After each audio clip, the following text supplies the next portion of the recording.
온 가족들이 한자리에 모이는 명절. 그런데 이 명절만 되면 비극적인 사건이 끊이지 않습니다. 특히 자신의 삶을 비관해 스스로 목숨을 끊는 안타까운 사건이 일어나곤 하는데 이번 명절도 예외는 아니었습니다. 이번 명절 모두를 안타깝게 했던 사건이죠. 거제시에서 설을 맞아 본가로 향하던 일가족 5명이 차 안에서 숨진 채 발견됐습니다. 본가에서 만나기로 한 가족이 도착 시간이 지나도 오지 않고 또 연락까지 끊기자 기다리던 다른 가족들이 실종 신고를 한 것이었는데요. 도로의 갓길에서 발견된 이 차 안에는 흉기에 찔려 피투성이가 된 가족들이 발견됐습니다. 이 가운데는 9살 된 딸과 또 6살짜리 쌍둥이 아들도 있었습니다.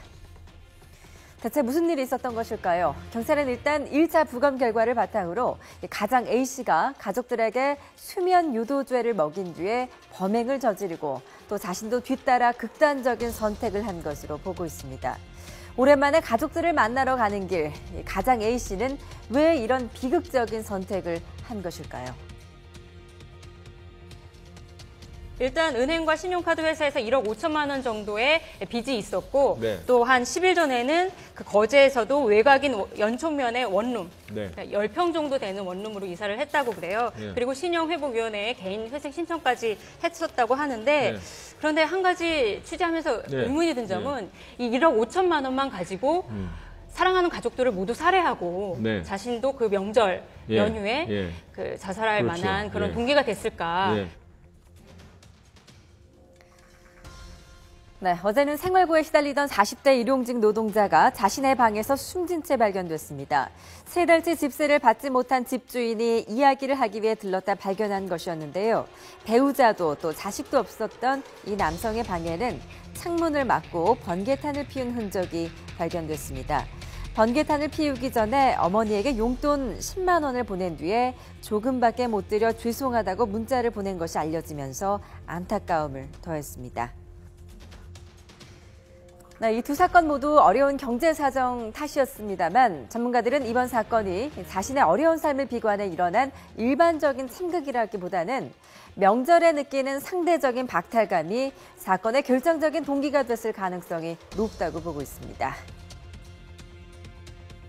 평소에 잘 모이지 않던 그런 가족들이 모였을 경우에는 또 이제 뭐 좋지 않은 측면이 있는 게 비교를 하는 게 있어요. 그래서 뭐 누구는 뭐 어떤 게 잘 됐는데 너는 어떠냐 이런 대화를 하다 보면은 이제 그 스스로가 좀 이제 좀 위축되는 경우가 있겠고요. 또한 아예 만나지 못하는 경우도 있지 않겠습니까, 가족들이. 그런 경우에는 내가 다른 사람들은 즐거워 보이는데 나는 정말 왜 이럴까? 나 좀 비관하는 측면이 강해지다 보면은 결국은 이제 안타깝게도 극단적인 선택으로 가는 경우가 좀 더 느는 것이 보이는데 명절에 그런 부작용, 명절의 비극이 아닌가 생각됩니다. 다른 사람도 아닌 가족들에게 자신의 처지가 비교되는 상황은 평소보다 견디기 힘들 겁니다. 그러다 보면 이런 상황을 피하기 위해 점점 가족들과 만나지 않고 싶어지고 또 결국 외로움과 함께 스스로 소외된다는 생각까지 들게 된다는 것인데요. 전문가들은 이렇게 소외되고 고립된 사람들에 대한 부족한 관심이 비극을 낳고 있다고 분석합니다. 우리 사회에 사회 안전망이라는 장치가 무너진다는 것이 문제가 되고 있습니다. 긴급생활구조센터라든가 또는 건강지원센터, 정신건강지원센터 자꾸 찾아보고 그래야 되는데 그냥 앉아서 기다리거든요. 와주기를. 그래서 제가 볼 때는 이 사회 안전망 장치가 무너져 내린다는 데에 대해서 또 소외와 외로움이 많이 발생한다는 데에서 우리 사회가 병들고 있다고 생각합니다. 네, 즐거워야 할 명절에 잇따르는 이런 비극들, 명절의 그늘이 아닐까 싶은데요. 이런 비극을 막기 위해서는 평소보다 주위에 각별한 관심을 쏟아야 합니다. 가족들끼리는 말 한마디 더 조심해야겠죠. 특히 요즘처럼 경제가 어려운 때일수록 우리 주변에 소외받는 이웃이 없는지 돌아보는 관심, 또 노력이 절실하다는 지적입니다.